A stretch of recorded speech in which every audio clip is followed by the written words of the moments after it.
Glória a Deus, aleluia. Amém. Boa noite, que a paz seja com todos. Amém. Glória a Deus, aleluia. Vamos abrir a nossa Bíblia, no livro de Atos dos Apóstolos,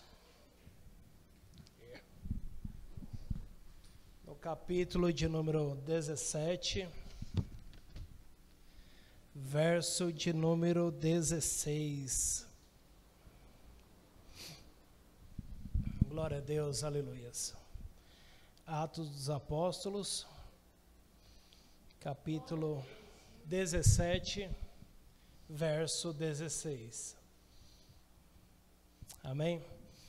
A palavra do Senhor nos diz assim: enquanto Paulo os esperava em Atenas, o seu espírito se agitava em si mesmo, vendo a cidade tão entregue à idolatria, de sorte que disputava na sinagoga com os judeus e religiosos, e todos os dias na praça com os que se apresentavam. E alguns dos filósofos epicureus e estoicos contendiam com ele, e uns diziam: que quer dizer este tagarela? E outros: parece que é pregador de deuses estranhos, porque ele lhes anunciava a Jesus e a ressurreição. E tomando, o levaram ao Areópago, dizendo: poderemos nós saber que nova doutrina é essa que falas? Pois coisas estranhas nos trazes aos ouvidos. Queremos, pois, saber o que vem a ser isso. 21. Pois todos os atenienses e estrangeiros residentes de nenhuma outra coisa se ocupavam, senão de dizer e ouvir alguma novidade. E estando Paulo no meio do Areópago, disse: homens atenienses, em tudo vejo-os como sendo um tanto supersticiosos, porque passando eu e vendo o vosso santuário, achei também um altar em que estava escrito: ao Deus desconhecido. Esse, pois, que vos honrais, não o conhecendo, é o que eu vos anuncio. O Deus que fez o mundo e tudo que nele há, sendo o Senhor do céu e da terra, não habita em templos feitos por mãos de homens, nem tampouco é servido por mãos de homens, como que necessitando de alguma coisa, pois ele mesmo é quem dá a todos a vida e a respiração e todas as coisas. 26. E de um só sangue fez toda a geração dos homens, para habitar sobre toda a face da terra, determinando os tempos já dantes ordenados e os limites da sua habitação, para que buscassem ao Senhor, se porventura tateando o pudessem achar, ainda que não está longe de cada um de nós.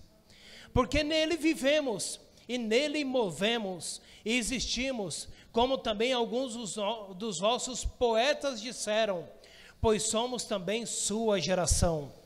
Sendo nós, pois, geração de Deus, não havendo de cuidar que a divindade seja semelhante ao ouro, ou à prata, ou à pedra esculpida, por artifício e imaginação dos homens. Mas Deus, não tendo em conta os tempos da ignorância, ordena agora a todos os homens e em todo lugar que se arrependam. Amém? Glória a Deus, aleluia.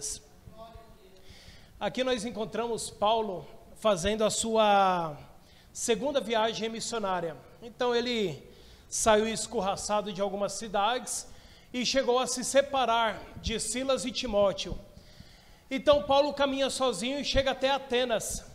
Então quando Paulo começa a chegar em Atenas, ele não vai ali para diversão, ele não vai ali somente para fazer um simples turismo. Paulo chega em Atenas, a primeira coisa que ele faz, ele começa a rodear a cidade. Ele começa a entender realmente como que funcionava Atenas, como que funcionava os pensamentos dos filósofos. Ele tenta entender porque aquela cidade tão maravilhosa, aquela cidade conhecida como uma das maravilhas do mundo, possuía tantos deuses. Dizem os filósofos da época que em Atenas, somente em Atenas, possuía mais de 30 mil deuses. Então, qualquer área que fosse, qualquer local que Paulo passasse, havia sempre um altar dividido ou construído para algum deus. E a Bíblia fala que o coração de Paulo começou a ficar angustiado de ver tantos deuses, tantas pessoas falando em praça sobre determinado Deus, mas ele não ouvia ninguém falar do próprio Deus. Então Paulo andando, Paulo caminhando, ele se dirigiu até o Ágora. O Ágora naquela época era uma praça, não uma praça que nós conhecemos hoje, onde tem árvores, onde tem os parques, onde tem até os locais de musculação, né? Tem as praças. Não, o Ágora era totalmente aberto e servia somente para debates naquele local. Então Paulo, ele foi até o Ágora para começar a debater e começar a demonstrar ali e mostrar para eles: olha, existe um Deus totalmente diferente. Vocês podem adorar os 30 mil deuses que há aqui, mas ainda existe um Deus totalmente diferente que vocês não conhecem. Então Paulo ia ao Ágora. O Ágora era somente aos sábados, porque onde eles se reuniam e ali começavam a debater sobre filosofia, sobre religião, sobre as demais coisas. E Paulo começa a falar sobre Jesus e a ressurreição. E deixa aquele povo totalmente atônito, falando: o que esse tagarela está falando? Mas quando eles falaram tagarela para Paulo, não é um tagarela que nós conhecemos hoje, uma pessoa que fala pelos cotovelos. Naquela época, os tagarelas, eles queriam rebaixar a pessoa, querendo dizer que a pessoa ela não tinha um pensamento próprio. Era uma história conhecida daquela época, que os pobres iam até os campos, e ali nos campos os pobres ficavam pegando sementes, capturando sementes. E tem uma palavra que eles utilizavam antigamente para tagarela, que nós encontramos uma única vez em toda a Bíblia, que é chamada de espermologos. Espermologos quer dizer tagarela, mas não da forma que conhecemos, mas da forma que ele não tinha uma consciência própria, ele não tinha ali de fato uma posição dele mesmo, e o povo falava que ele ficava capturando como se fosse uma colcha de retalhos. Então ele pegava um pouco de ideias aqui, pegava um pouco de ideias ali, ele juntava e formava a sua própria ideia, e eles diziam isso sobre Paulo. E eles também começavam a interpelar Paulo de uma seguinte forma: mas quem é esses deuses que você vem trazendo? Por quê? Na imaginação daqueles filósofos, Paulo, quando falava de Jesus e da ressurreição, é como se ele estivesse falando de um casal. Ele estivesse falando de Jesus, o homem, e a ressurreição, o outro Deus. E Paulo começa a explicar: não, eu estou falando daquele homem que morreu e ressuscitou. E para eles era novidade, que Deus que morrera e que Deus que ressuscitou. Então Paulo começa a explicar para eles, e eles ficaram atônitos, falando: olha, não queremos que você explique nada aqui. Iremos levar você até o Areópago, e ali você vai realmente debater com os epicureus e com os estoicos, que são homens ali que entendem bem mais do que nós, e você vai chegar debatendo com eles e você vai explicar a sua ideia. Então, Atos 17:16 diz que o espírito de Paulo se comovia dentro daquela cidade. Quando falamos sobre missões, o que vem à nossa mente é a missão transcultural, porque já pensamos nos países não alcançados, na janela 1040, mas nós também temos que entender que existe a missão urbana, que são a missão feita dentro de um próprio bairro, dentro de uma própria cidade, dentro de um próprio local, uma missão urbana, não uma missão transcultural. E hoje, quando eu venho falar de missões para os irmãos, eu não quero falar sobre as missões da janela 1040, Deus abençoe, muito obrigado.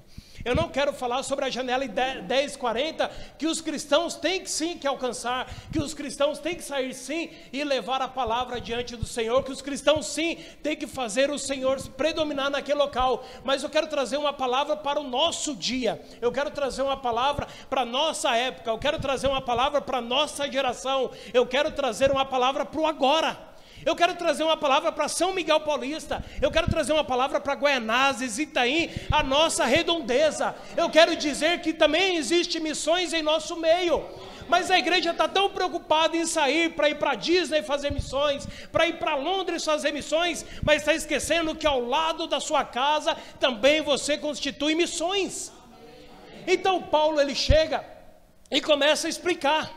E para a gente ver que hoje a missão ela está tão enraigada em nós, a nossa mente está tão movida com missões, que nós pensamos tão longe, mas não estamos pensando aqui dentro.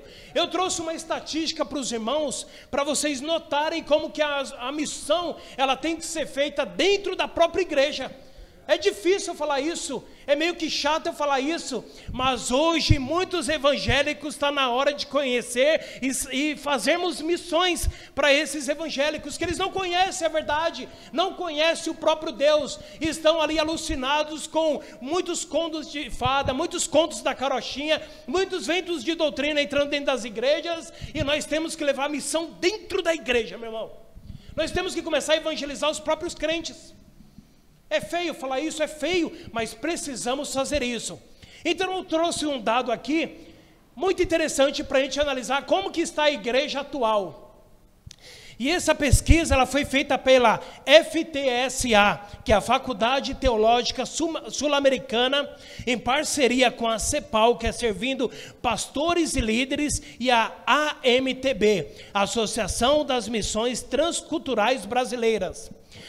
Ela diz assim, atualmente, existem cerca de 30 milhões de pessoas que um dia entraram dentro de uma igreja, frequentaram uma igreja e que hoje não estão mais, estão totalmente fora da igreja. 30 milhões de pessoas.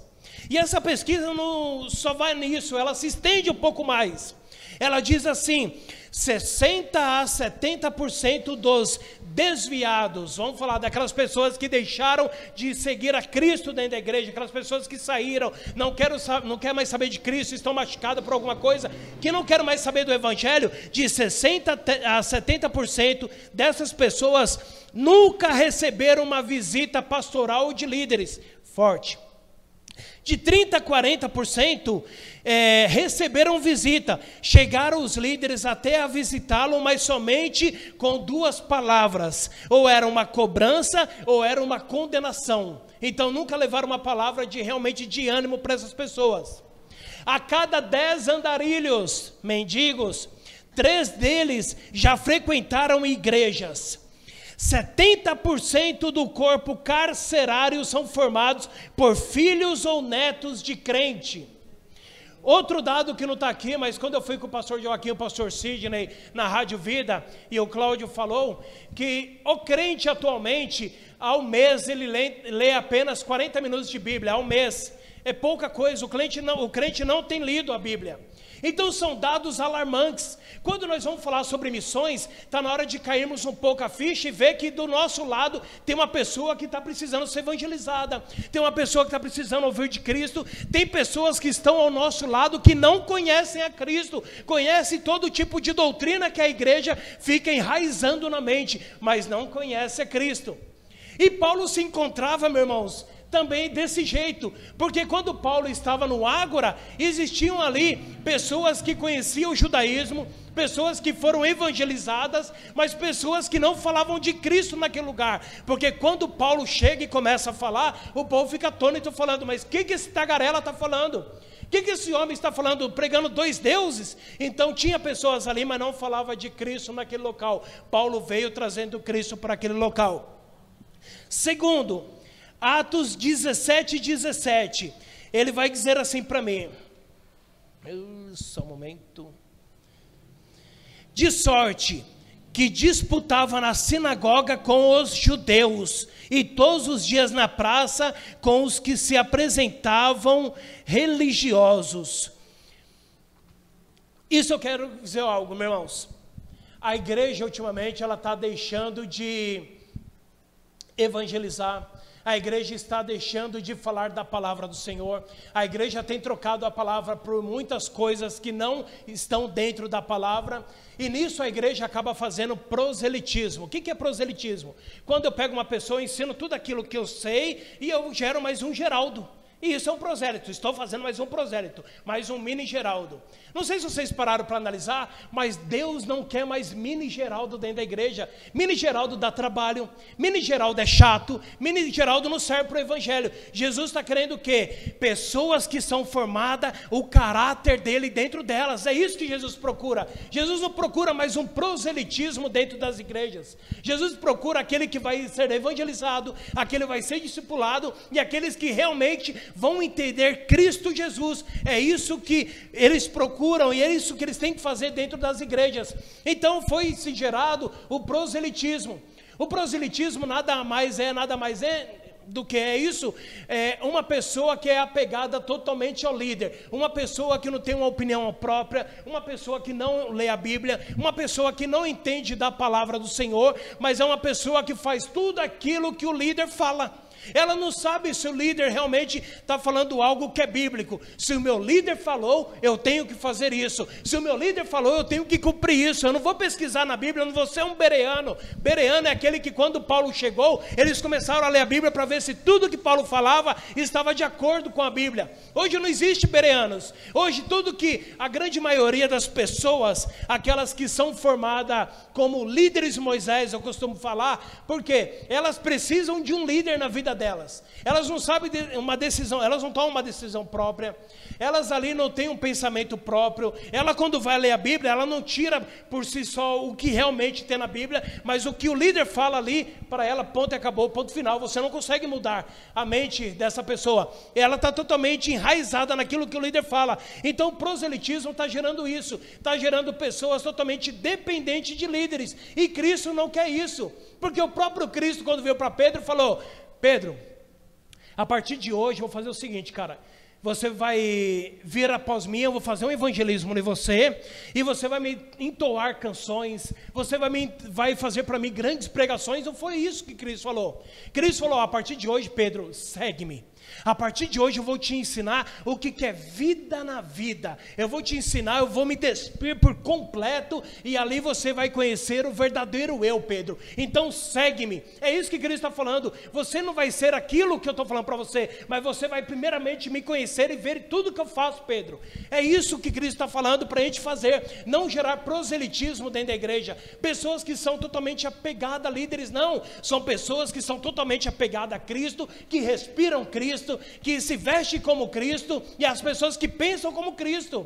Só para você parar e analisar, estava tudo escuro e queriam prender Jesus. Então eles não entendiam quem era Jesus no meio daqueles homens, porque eram todos iguais.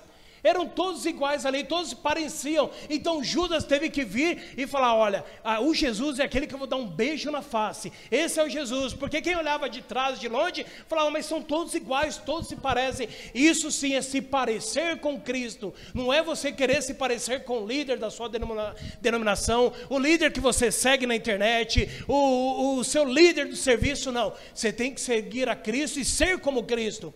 Então Paulo viu que ali dentro do ágora existia muito proselitismo, muitas pessoas que conheciam até o evangelho, mas não pregavam sobre o evangelho. E tem também Atos 17, 21, a parte 3. 17, 21, ele vai dizer assim para nós: pois todos os atenienses e estrangeiros residentes não se ocupavam de nenhuma ou outra coisa, senão de dizer e ouvir alguma novidade. Atualmente a Igreja de Cristo, amados, ela não vive se não houver uma novidade dentro da igreja. Se você não faz algo novo, a igreja entende que a igreja está ultrapassada.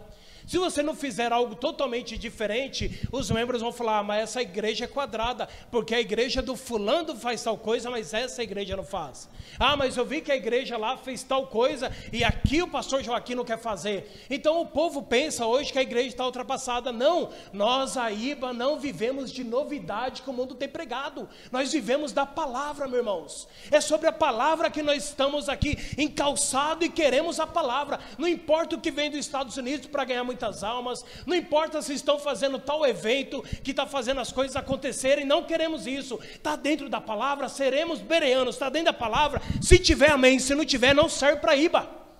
O nosso pensamento tem que ser assim, não serve para nós. Então tem muitas igrejas hoje que estão trazendo o judaísmo para dentro dela. Eu tenho vários pastores amigos que quando eu entro dá agonia, dá arrepio, porque você olha de um lado é a Arca da Aliança, aí você olha para o irmão ministrando, o irmão está com o talit, que é aquele pano na cabeça, está com o kipar, o irmão está com o shofar, o irmão está com isso, o irmão está com aquilo, você não sabe se você está numa igreja onde você está totalmente perdendo a essência. São pessoas que se cumprimentam, não há mais a paz, mas agora as pessoas se cumprimentam como se fosse judeu, estão perdendo a essência do evangelho. Isso não serve para nós, meu irmão. E eu vou contar algo para vocês, e eu já fiz isso na minha vida, meus irmãos. Eu já fiz isso porque eu fui ensinado dessa forma. Eu lembro que quando eu era membro da igreja quadrangular, eles ensinavam muito o judaísmo. E estava tão enraizado aquilo dentro de mim, que eu pensando que eu ser judaico, um judeu falso, né? Eu seria alguém maior do que os outros, que eu fui na Conde de Sarzedas na época, e comprei um cajado de Moisés. Vocês acreditam? Meu Deus, eu tenho vergonha de falar isso, mas é verdade. E chorei quando esse cajado quebrou. Sabe como o cajado quebrou? Sem fugir da palavra. Uma vez dentro do banheiro de casa entrou uma ratazana e ficou em cima do chuveiro. A Aline, com medo de tirar a ratazana, pegou o meu cajado de Moisés e tacou no rato. Quebrou-se meu cajado, meu irmão. Fiquei tão triste por causa do meu cajado. Matou o rato. Serviu para alguma coisa. Mas eu falo isso para vocês verem, quando que vocês estão dentro de um local, as coisas que você aprende, vocês acreditam que são sinceras, que vêm de Deus mesmo. E eu comecei a ter aquilo. Eu fiquei tão fascinado, pastor Sidney, pelas coisas, que assim que inaugurou, acho que na época Mercado Livre, algumas coisas assim, eu encontrei um homem do Paraná, que ele vendia um chofar enorme de... chifre de antílope, não era nem de cabrito, de antílope, porque aquele enorme, era na época R$700, era muita grana naquela época, mas porque vinha um selo de Israel, eu comprei, meu irmão. Eu tinha uma adoração, eu tinha quase um altar dentro da minha casa, para colocar o chofar, até que um dia eu comecei a ler as escrituras, eu entendi que eu não precisava disso. Aí o que eu fiz? Devia quebrar, fazer alguma coisa, eu doei para outro pastor, me perdoa, mas eu fiz isso. Errado, mas eu fiz isso. O pastor era apaixonado, eu falei, então um presente para você. Mas isso está enraizado hoje no meio do nosso evangelho. As pessoas começam a querer ser judeu, a pessoa começa só a falar em Israel. Sendo muito sincero, não puxando sardinha, mas eu vejo o pastor Joaquim falar de tudo que é lugar, eu não vejo o pastor Joaquim chegar em mim e falar, olha, eu tenho vontade de ir logo ir lá para Israel, eu não vejo. Eu vejo o pastor falando que vai para o México, vai para os Estados Unidos, vai para Nova Guiné, vai para outro, não vejo o pastor falando, eu tenho que ir para Israel. Mas dentro da nossa cultura, se você não vai para Israel, você não é ungido. Se você não vai para Israel, você realmente não conhece as coisas que tem para conhecer. Parece que você não tem mais aquele tchan a mais que é para ter no evangelho. Então as igrejas estão totalmente perdidas no judaísmo. As igrejas estão fazendo coisa. Eu conheci uma igreja, não lembro nem o nome, senão eu citaria aqui. A igreja, o pastor andava com os filactérios, era uns negócios estranhos na roupa, que era cheio de coisinha estranha lá, tudo dado nó, umas coisinhas, e ele ia ministrando, ia segurando assim, fazendo as coisas, eu não entendi aquilo. Um dia eu chamei ele para ir lá em casa tomar um café, ele foi e começou a explicar, e essa igreja, meus irmãos, eles não chamam Deus de Deus. Eles não chamam Jesus de Jesus, não. Para eles tem que ser Hashem. Tem um louvor que fala muito sobre Deus, eu não vou lembrar o louvor, mas eles modificaram totalmente o louvor, colocando Hashem, Yeshua, tudo, eles mudaram completamente a letra, porque ele entende que ele agora é um judeu, e a igreja segue aquilo, e aí você fala mal disso. Então as igrejas estão precisando, meu irmão, conhecer o que realmente é missões, mas começando dentro da própria igreja. A igreja tem que aprender essas coisas. E quando nós vamos para Atos 17, 22, começa a falar sobre esses objetos. começa a falar sobre o que o povo está adorando dentro das igrejas. A Bíblia hoje não é mais o centro dentro dessas igrejas. A Bíblia deixou de ser o centro. Hoje, se você vai no centro, eu estava vendo um pastor chamado Joel Pereira, um homem de Deus, mas é um homem que tem uma visão pouco distorcida das coisas. Então ele começa a falar que foi numa igreja e ele viu que ele não tinha lugar para ele ficar pisando no altar, porque o pastor, cada campanha que ele faz sobre comidas judaicas, sobre alguma coisa do judeu, o pastor deixa alguma lembrança, pega um pouco da comida, deixa no altar ali, lembrando que aquele dia foi uma festa judaica, e pega um chofar e coloca de um lado. Então o altar não tem mais onde ele pisar, e esse pastor fala que estava totalmente errado, que a igreja não pode viver disso. Se a Bíblia não for o centro da igreja, se não for o centro das coisas, nós estamos pregando outro evangelho, é anátema, é totalmente anátema, meus irmãos. Então hoje as coisas estão totalmente viradas, as coisas estão do avesso, e nós não estamos entendendo, e nós estamos cultuando aquilo que nós achamos que estão certo. Tem irmãos ao nosso lado que está fazendo as coisas erradas, mas nós estamos presos dentro da igreja e não sabemos o que fazer, não sabemos o que falar, porque estamos somente aqui dentro. Está na hora de nascer dentro do nosso coração missões urbanas, de começar a evangelizar os próprios irmãos que estão perdidos, falam que conhecem a Deus, mas não conhecem a Deus. Diz assim, Atos 17, 27.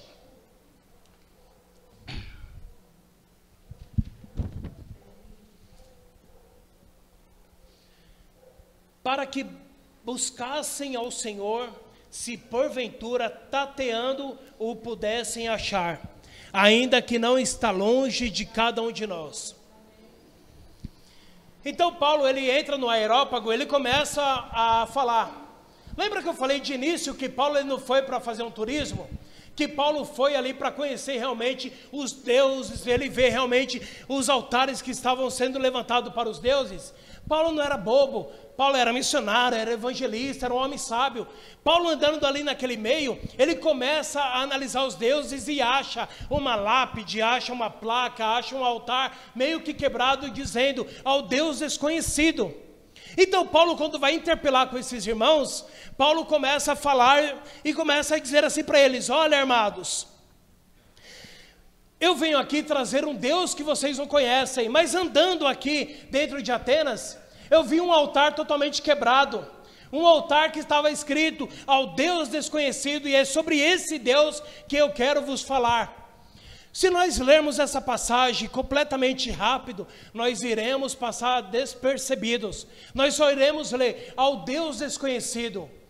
Mas o que é esse ao Deus desconhecido que Paulo firmou ali as suas palavras em cima desse altar? Um altar que estava totalmente abandonado, quebrado. Quem é esse ao Deus desconhecido que estava escrito?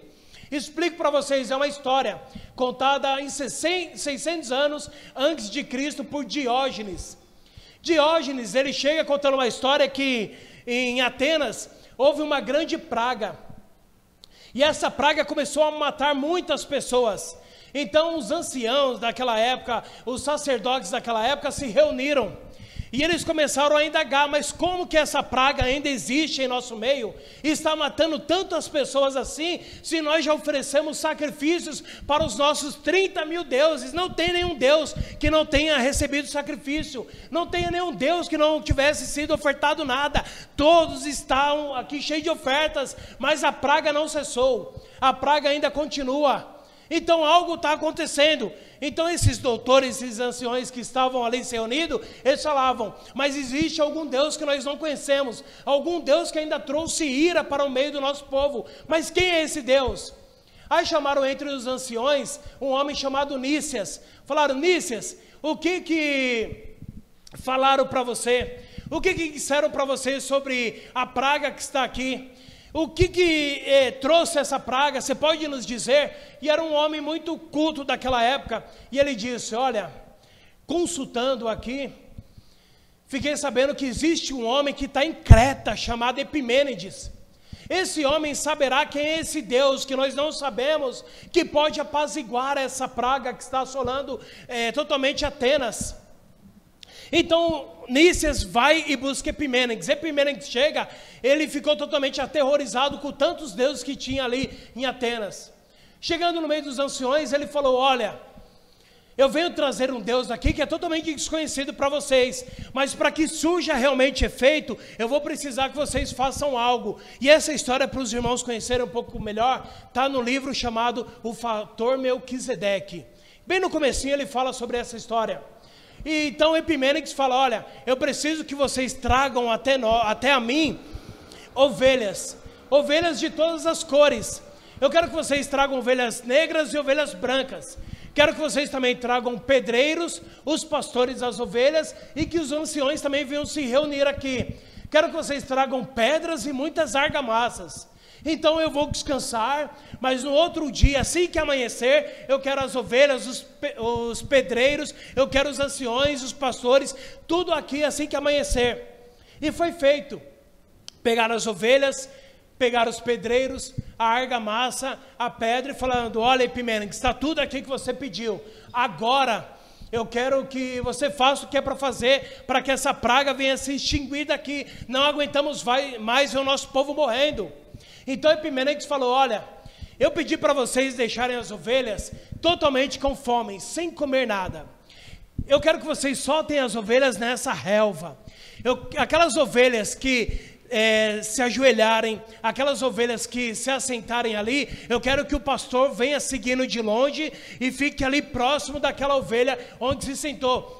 Por que ele falou isso? Porque era meio que impossível uma ovelha cheia de fome, e ali naquela relva ali, tudo para comer, ali naqueles matos, tudo para comer, todos começaram a rir por dentro, falando que nada ia acontecer. Mas assim que soltaram as ovelhas, umas começaram a comer, mas outras começaram a se ajoelhar e descansar. Então o pastor que via a sua ovelha ali descansando, ele chegava próximo e ficaram, e via outra ali descansando, poucas comendo e muitas descansando. Ele falou: olha, agora eu quero que os pedreiros venham, onde está essa ovelha, os pastores vão retirar as ovelhas, eu quero que os pedreiros agora construam um altar. E os pedreiros fizeram como o que Epimênides pediu, começaram a construir altar, e à tarde o altar, vários altares já estavam totalmente prontos. Epimênides falou: agora eu quero que vocês façam algo. Aquelas ovelhas que se deitaram, vocês vão pegar, sacrificar e vamos fazer em frente desse altar. Mas aí perguntaram: tá, mas no altar tem que ir o nome de algum Deus. Que Deus que será esse? Será que é o Deus da natureza? Que Deus, Epimênides, que nós iremos colocá-lo aqui que nós não conhecemos? Epimênides falou: vocês vão escrever ao Deus desconhecido. Então Epimênides vai, sacrifica e coloca ali ao Deus desconhecido. Passado a noite, no dia seguinte, a praga já tinha diminuído. Durante a semana, a praga já tinha ido embora. Atenas, em 600 anos de Cristo, começou ali a regozijar-se, começou ali a fazer grandes festas e louvores, porque eles lembraram o Deus desconhecido que fez tamanha coisa que outros 30 mil deuses não fizeram. Tirou aquela praga do meio deles, eles começaram a cantarolar, eles começaram a louvar ao Senhor, eles começaram a agradecer ao Deus desconhecido. E foi passando de geração em geração, até que chega a hora que gerações começam a esquecer da história do Deus desconhecido. Esquecendo da história, os altares já estavam totalmente destruídos, mas sobraram ali um altar, meio que destruído, mas ainda escrito ao Deus desconhecido. É o gancho que Paulo precisava para começar a evangelizar, começar a falar para aqueles homens quem era o Deus que ele estava ouvindo agora falar. Era sobre esse Deus desconhecido que tinha acabado com aquelas pragas. E Paulo começa a evangelizar e fala no final do livro que teve pessoas que acreditou na pregação de Paulo e começou a segui-lo. O nosso evangelho hoje está precisando de pessoas interpeladas pelo Espírito Santo, pessoas que estão cheias do Espírito Santo e comece dentro dessas igrejas que estão cegas por dentro a falar do evangelho verdadeiro. São igrejas que estão precisando ouvir mais de Cristo. São igrejas que estão precisando a voltar realmente ao Evangelho, a voltar realmente a entender o que é a Bíblia. Então fala aqui, em Atos 17, 27, que eu li, que o Evangelho está vivo, mas a igreja está dormente. O Evangelho está vivo. Vemos hoje muitos pastores, graças a Deus, falando do Evangelho. Mas as igrejas estão querendo ouvir aquelas pessoas que não falam do Evangelho, mas que trazem coisas secundárias, Coisas que o pensamento de grandes pastores hoje, das igrejas em si, é que a sua igreja esteja cheia, porque para eles isso é sinal de avivamento. Não, isso não é sinal de avivamento. Como eu costumo falar, se a igreja cheia fosse sinal de avivamento, a Aparecida do Norte seria o celeiro do avivamento. Não, igreja cheia não é sinal de avivamento, mas uma igreja que está constituída sobre a Bíblia, sim, essa é uma igreja viva e santa perante o Senhor. Essa é uma igreja perante o Senhor. Então essas igrejas hoje, elas vivem, não sei se os irmãos conhecem, mas vou contar outra história. Elas vivem no tempo do mito da caverna. O que é o mito da caverna? É uma alegoria contada por Platão, para quem não conhece, eu vou resumir aqui. Diz que várias pessoas foram colocadas dentro, desde do seu nascimento, dentro de uma caverna. E essas pessoas estavam totalmente algemadas, cheias de corrente nas pernas, nos braços, e elas ficavam olhando somente para uma parede. A vida toda elas passaram olhando para essa parede. Atrás dela existia uma grande fogueira, um grande fogo, uma grande luz que ficava iluminando. E atrás desse fogo existia uma passarela, uma rua, onde passavam as pessoas. Então quem estava dentro dessa grande caverna só conhecia as sombras que eram projetadas ali naquela parede. Então eles não conheciam como que era o mundo lá fora, eles conheciam somente aquilo que era projetado. Passavam viajantes, passavam animais, passavam pessoas, mas eles conheciam aquilo somente pelos vultos, por aquilo que estava sendo impregnado na mente dele desde o seu nascimento. Eles não conheciam mais nada. Até que certa feita, um homem vai dormir, acorda e as algemas caíram dele. E esse homem viu que aquilo, ele poderia ir mais além, ele poderia ver o que estava por fora daquela caverna. Então aquele homem não tinha mais algemas, não tinha mais correntes, ele chega e sai para fora da caverna. Saindo para fora da caverna, a primeira coisa que acontece com ele, o sol deixa-o cego, e ele cai. E ali ele não consegue abrir os olhos, demora muito tempo, até que ele consegue abrir os olhos e ele começa a ver uma paisagem que outrora ele não via, porque ele só via aquilo que era mostrado dentro da caverna, somente aquelas coisas que eram projetadas para ele. E aquele homem começa a ficar maravilhoso com aquilo que existe lá fora, com aquilo que realmente ele está vendo. E ele começa a ficar totalmente atônito, e ele fala: agora eu tenho que voltar para a caverna, e tenho que anunciar aquilo para aquele povo que está preso. Eu tenho que anunciar para eles que isso aqui é somente algo que eles passaram, mas que eles têm que conhecer o que é lá fora, o verdadeiro está lá fora. Eu tenho que mostrar para eles o que está lá fora. Eles têm que ver esse riacho, eles têm que ver essa árvore, eles têm que ver essas pessoas andando aqui, como que é completamente diferente do que eu via dentro da caverna. E esse homem, ele chega então dentro da caverna, todo maravilhado, e começa a falar: olha, eu fui lá fora, eu vi que realmente tinha, percebi que não é uma fogueira, não é uma luz que entra somente aqui, é um sol enorme que quando eu saí me deixou completamente cego, é uma luz tão forte, não é isso que vocês estão imaginando. Esses vultos que vocês estão vendo são pessoas, são animais que estão passando, é totalmente diferente do que vocês conhecem aqui. Eu quero que agora vocês saiam, eu quero que vocês sejam libertos, eu quero que vocês comecem a me seguir, eu quero mostrar para vocês um mundo totalmente diferente. Aí fala que aqueles homens que já estavam por muito tempo dentro daquela caverna, começam a zombar desse homem, começam a tirar sarro dele, e começam a falar assim: olha bem, se você continuar com essas coisas, nós iremos te matar, porque isso que você está trazendo é totalmente errôneo aos nossos olhos, não existe perante os nossos olhos. Então Platão, quando ele começa a falar sobre o mito da caverna, nós podemos muito bem trazer para o nosso cotidiano. Quando nós começamos a conhecer, lembra que eu falei que eu tinha um chofar, que eu tinha algumas coisas dentro de casa? Quando nós começamos a entender realmente o que é a Bíblia, o que Cristo nos ensina, o que realmente é o Evangelho, a verdade que é pregada aqui, nós ficamos tão atônitos, tão eufóricos de apresentar a verdade para aqueles que estão ainda somente vendo os vultos. As pessoas começam a tirar sarro de nós, falando: você está todo errado, porque isso aqui foi nos ensinado desde o início. Nós estamos certos porque conhecemos isso, mas você está totalmente errado. As igrejas estão precisando de libertação. As igrejas estão precisando que as algemas, que as correntes que estão prendendo elas no misticismo caiam. Mas como que isso vai acontecer se a igreja fica trancada somente em 4 paredes? Se nós só falamos de Cristo para aqueles que conhecem a Cristo, se nós só falamos da palavra para aqueles que conhecem a palavra, como que aqueles irão ser soltos? Como que aqueles tirarão as vendas dos olhos? Como que nós iremos levar a libertação para essas pessoas? Está na hora de nós começarmos a pregoar a palavra do Senhor em tempo e fora de tempo. De pregar a palavra do Senhor para aquele nosso vizinho. De pregar a palavra do Senhor para aquela igreja que está totalmente perdida. Aquele pastor que está perdido e não faz por mal. Eu conheci muitos pastores que têm um coração puro, não faz por mal, mas foi ensinado daquela forma. Mas se nós aprendemos, se nós somos libertos por Cristo, estamos libertos hoje, então nós temos que entender que tem que haver libertação na vida deles. Nós temos que aprender a falar. Paulo, quando chegou falando com os epicureus, com os estoicos, ele não falou de qualquer jeito. Paulo não trouxe soberba. Paulo não falou, olha, o que eu sei é melhor do que vocês. Não. Paulo, ele realmente entendeu o que era uma missão, entendeu realmente como que funcionava a cidade, entendeu os deuses dele e achou no meio dos deuses dele o nosso próprio Deus, querido.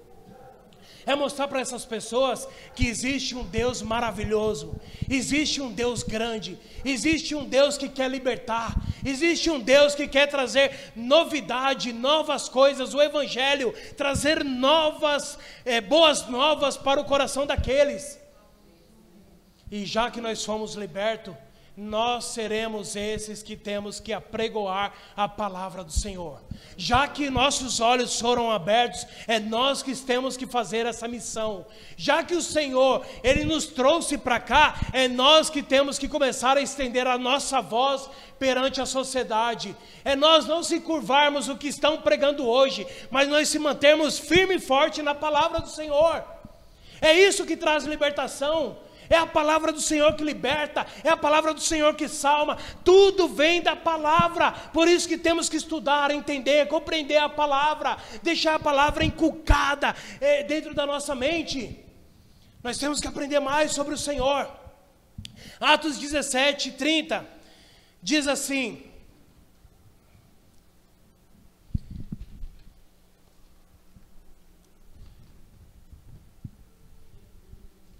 glória a Deus, aleluias.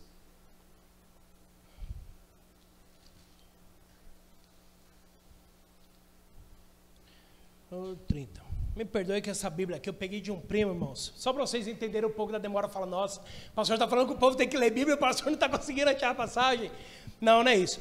Como que eu estou de mudança ainda, está tudo, meus livros, a Bíblia, ela está tudo guardadinha, bonitinha. Então essa Bíblia aqui é de um primo, porém essa Bíblia é de estudo. Então ela tem mais estudo do que a própria palavra. Então para achar a palavra aqui é um pouco difícil. Diz assim: mas Deus, não tendo em conta os tempos da ignorância, anuncia agora todos os homens em todo lugar que se arrependam. Há esperança, meus irmãos, para aqueles que estão perdidos. Há esperança para aquele nosso vizinho que ainda não conhece a Cristo. Há esperança para aqueles pastores que estão pregando um outro evangelho. Há esperança para aquela nação que não ouviu falar de Cristo. Há esperança para a Janela 1040. Há esperança para São Miguel. Há esperança para Guaianazes. Há esperança para a Zona Leste. Há esperança para São Paulo. Há esperança para o Brasil, meu irmão. Ainda existe um Deus que faz as coisas acontecerem. Ainda tem esperança, meu irmão, que nós podemos alcançar os perdidos, que nós podemos levar a palavra da salvação, que através da nossa vida, que sejamos um canal perante o Senhor para alcançar os perdidos. Ainda há esperança. Deus quer te usar, Deus quer me usar. Está na hora de acordarmos. Está na hora de entendermos as coisas e prosseguirmos adiante. Está na hora de entendermos que o Senhor quer salvar aquele que está totalmente perdido, aquele que está totalmente à margem da sociedade, aquele que não quer saber de nada. Existe uma esperança ainda, existe uma Bíblia, existe um homem, existe uma mulher que o coração arde por Cristo.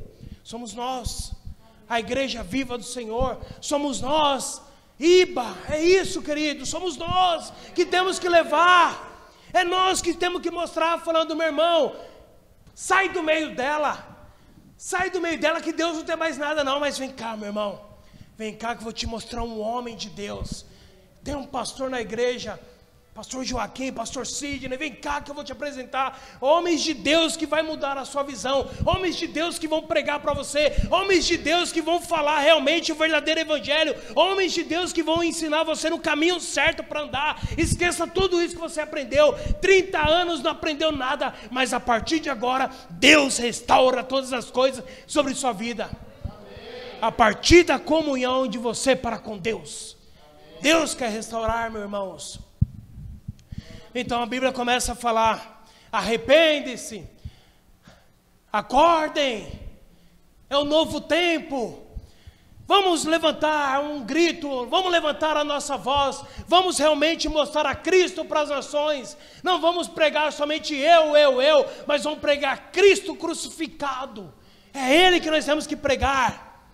Então Paulo fala, em 17:30 Atos, que temos que se arrepender, mas a Bíblia também começa a falar, quem pode por gentileza abrir para mim, 1 Pedro 2:9, outro depois por gentileza, Jeremias 29, 11 ao 13, outro por gentileza, Tiago 4, do 8 ao 10, e o último por gentileza, 2 Crônicas 7, 14, é isso que Jesus está para a narração, arrependam-se.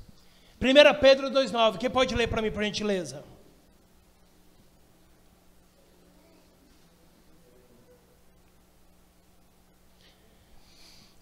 Pedro 2,9.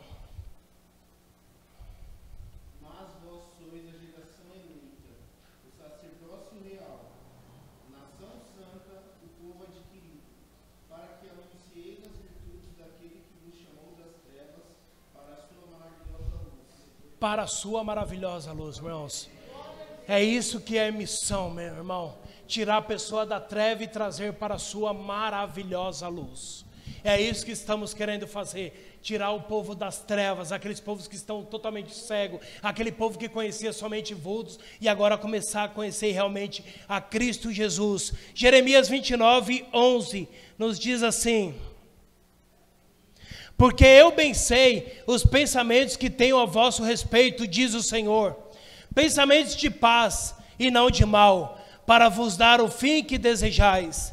Então me invocareis, e ireis, e orareis a mim, e eu vos ouvirei. E buscar-me-eis, e me achareis quando me buscardes com todo o vosso coração. E serei achado de vós, diz o Senhor, e farei voltar os vossos cativos, e congregar-vos-eis de todas as nações, e de todos os lugares para onde vos lancei, diz o Senhor. E tornarei a trazer-vos ao lugar de onde vos transportei. Agora quem pode ler para mim Tiago 4, 8 ao 10.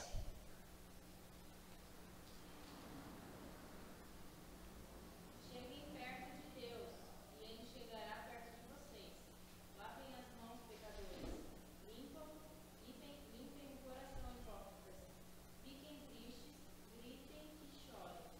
Mudem as suas risadas em choro e a sua alegria em tristeza. Humilhem-se diante do Senhor, e Ele os colocará numa posição de honra. Glória a Deus, aleluia. E por último, 2 Crônicas 7,14 nos diz assim: e se o meu povo, que se chama pelo meu nome, se humilhar e orar, e buscar a minha face, e se converter dos seus maus caminhos, então eu ouvirei dos céus, perdoarei os seus pecados, e sararei a sua terra. Deus está querendo dizer, meus irmãos, que está na hora de levantarmos, que está na hora de realmente sairmos das cadeiras, sairmos dos bancos e começar a anunciar a palavra dele, de começar a anunciar para aqueles que estão perdidos, de fazer igual Paulo fez. Olha, eu estou no meio de grandes filósofos, estou no meio de grandes homens pensadores, mas o que eu venho trazer para vocês é algo novo, é algo que vocês não escutaram, é algo que vocês ainda não entenderam, mas através do Espírito Santo, o coração daquele vai ser alcançado. Nós, meu irmão, que estamos aqui fora, temos que ser a diferença, nós temos que ser sal. Está na hora de nós começarmos a salgar São Miguel, está na hora de começarmos a salgar Zona Leste, está na hora de sermos luz, onde há trevas, onde colocarmos os nossos pés, ali será luz, não tem como se esconder, meu irmão, as trevas têm que ser dissipadas, e isso Deus está colocando em nosso coração para fazermos. É missões urbanas, meu irmão. Não é somente na Cracolândia, não existe somente a Cracolândia em São Paulo. Todo mundo só quer fazer missão urbana se for na Cracolândia, não. Mas tem a Rua 13 aqui em São Miguel, que está totalmente carente, está precisando. Tem Curuçá Velha que está carente, está precisando. Itaquá está carente, está precisando. Tantos locais carentes precisando. Não precisamos nos locomover somente na Cracolândia. Existe mini Cracolândias ao nosso redor. Eles têm que conhecer, porque é traficante, eu tenho medo de falar se eu não levo tiro. Não, é o Espírito Santo que está com você, é Deus que está com você, é Deus que irá colocar palavras na sua boca. Eu tenho um amigo, o Leonardo, ele é evangelista pastor, nem eu sei o que ele é evangelista pastor. Porque ele começa a ganhar as pessoas, começa a falar do evangelho, e ali as pessoas, a casa começa a se encher, e ele vai e coloca um pastor ali para tomar conta. Então uma dessas casas, ele me chamou, falou, ele me chama de Geraldão, ele falou, Geraldão, me ajuda que eu preciso. Eu estou com uma casa aqui, onde tem uns irmãos, que estão precisando ouvir mais de Cristo, mas eu não posso ficar aqui, porque não é o meu ministério. Eu estou aqui por enquanto, você não consegue ir lá cuidar desse povo? E eu e a Aline falamos, vamos. Aí ele passou o endereço, eu falei, tudo bem. Quando eu chego nesse endereço, meu irmão, é um lugar de dar medo. É ali, não sei se vocês conhecem, é ali a Água Vermelha, no Robru. No Robru tem um local chamado Água Vermelha. Então ali para dentro da Água Vermelha, ali é feio a coisa, não é feio que muitas pessoas na rua não, mas o ponto de drogas ali é uma rua, então cada rua tem as suas esquininhas assim, esquininha A, B, beco, né, beco A, B, C, D, e vai indo. E cada beco é um ponto de drogas. Então eu cheguei morrendo de medo. A primeira coisa que eu pensei, vão me assaltar, vão levar o carro, olha que coração ruim, vão levar meu carro, o que eu vou fazer? Aí eu cheguei começando a falar, aí chegou uma mulher do nada, não conhecia, e eu começando a falar da palavra do Senhor, essa mulher chega e fala assim, olha, aqui dentro da comunidade nós temos algo, tá? Se você realmente for um homem de Deus, as coisas têm que acontecer. Se você não é um homem de Deus, aqui é chamado de falso profeta, e os irmãos vão te matar. Meu coração se alegrou, claro, né? Eu falo alguma coisa e não acontece nada, eu estou morto, além de ficando viúva. E nem seguro na época eu tinha para deixar para ela.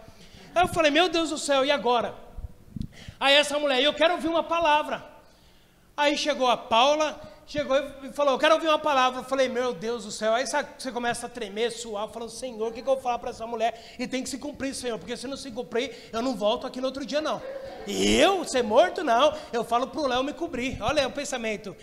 Aí eu falei para ela, aí do nada veio algo na minha mente, falei, minha irmã, você vai dormir e Deus vai falar com você em sonhos. Olha, aí tá bom. Aí quem não foi dormir foi eu, que eu passei a madrugada orando. Falei, Senhor, em nome de Jesus, Senhor, fala com essa mulher, pelo amor de Deus. Eu gritando, falando, Senhor, passando, sabe, suando frio, falando, Senhor, fala com ela, fala com ela, fala com ela. No outro dia era culto. Aí vai eu, morrendo de medo, aparece essa mulher. Falei, a primeira coisa, já olhei na cintura. Falei, será que está armada? Já pensei, será que está armada? Aí não, ela chegou em mim chorando e falou, pastor, Deus falou comigo em sonhos, pastor. O senhor não sabe o que ia acontecer dentro da minha casa. Meu esposo chegando cansado do serviço, eu ia colocar para ele, eu coloquei na comida dele, aquele chumbinho, coisa de rato, para ele comer e morrer, porque eu odiava esse homem. Mas Deus falou em sonho comigo que não, que eu estou totalmente errada. Deus falou que era para mim pegar essa comida e jogar fora. E eu fiz conforme Deus falou no meu coração. Eu joguei essa comida fora, pastor.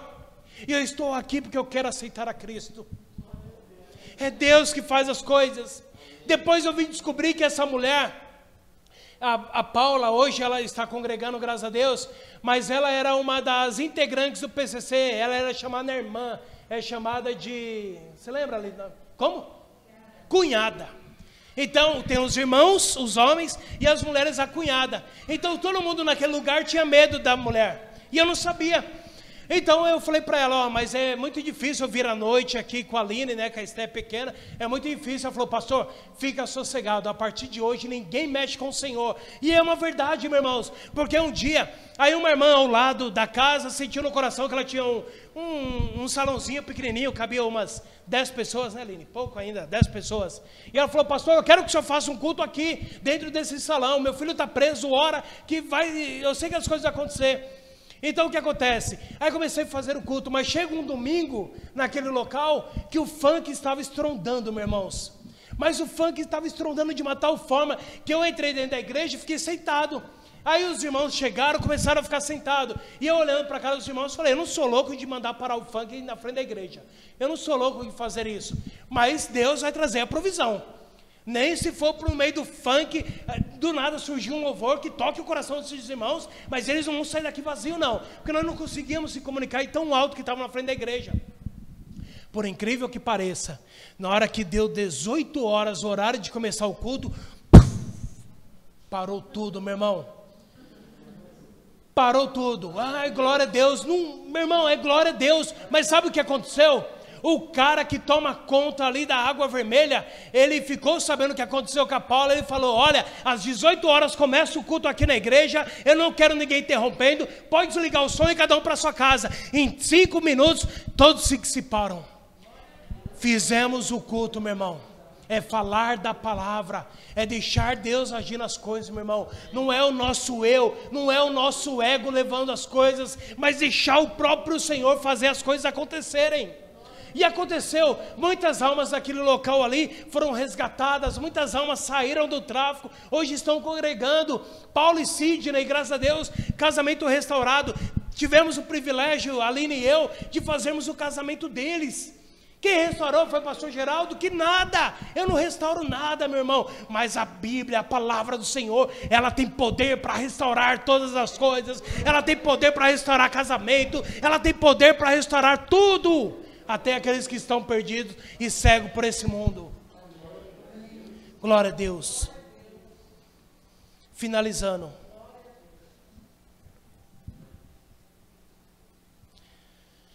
Um casal missionário, eles ficaram 50 anos servindo a Deus, fazendo missões na China. 50 anos esse casal sofrendo, passando por muitas agrúrias, cada coisa que acontecia com esse casal que era coisa feia. O homem pegou uma doença e junto com essa doença pegou um tumor também na cabeça. Então eles foram jubilados, 50 anos fazendo missões, foram jubilados. Deram a passagem para eles, estão retornando para casa. Deram uma passagem para eles de classe econômica. Estão eles ali, chegando próximo de casa. Eles escutam um grande alarido, pessoas com bandeiras, pessoas ali tocando as suas buzinas, pessoas ali pulando com os pompons, e era uma grande festa, e eles colocam no coração deles, pensando que era para eles essa festa, falando, sofremos 50 anos ali na China, mas agora sim, estamos sendo reconhecidos na nossa pátria, o nosso lar está nos reconhecendo. Mas como que eles estavam em terceira classe, saíram todo mundo, depois eles saíram, quando chegaram não tinha mais ninguém, só tinha os papéis no chão, acabaram-se a festa. Eles ficaram totalmente tristes, porque eles pensaram que era o povo da igreja, eles acharam que eram os irmãos em Cristo que estavam esperando eles, porque era 50 anos que eles estavam ali na China, sem ver o povo, e eles pensavam que a festa era para eles, então da alegria foi para a tristeza. E ali eles voltam para o seu lar totalmente triste. E o homem começa a se indagar, pensar, dentro de si, falando: de que adiantou, Senhor, eu servi a Ti na China por 50 anos, sofrer na pele tudo isso que eu sofri, ter uma doença na cabeça, e ninguém me receber na minha própria pátria, Senhor, eu não aceito isso. Eles entraram para dentro da casa deles, então ali, as senhorinhas já eram senhores, ela começa a fazer algo para eles comerem, mas aquele homem estava totalmente indignado, falando: eu não aceito, Senhor. E a mulher lavando louça, preparando as coisas, ele bate a porta e fala: estou saindo para espairecer a minha mente. Ela fala: então pode sair, mas antes de eu sair eu quero que você faça algo. Pergunte para esse Deus aí, onde que está tudo aquilo que nós esperávamos. Pergunte a esse Deus, cadê a nossa pátria que estava nos esperando? Então ele, com ar de desdém, desenhando, falando: pergunta a esse seu Deus que nós servimos. E sai, fica um bom tempo fora. Quando ele retorna, a esposa ainda preparando as coisas, ele fala: e aí? Perguntou para o seu Deus? Ela falou: perguntei. E aí, então, o que o seu Deus respondeu? Respondeu que ainda não chegamos na nossa pátria. Deus abençoe a vida de vocês.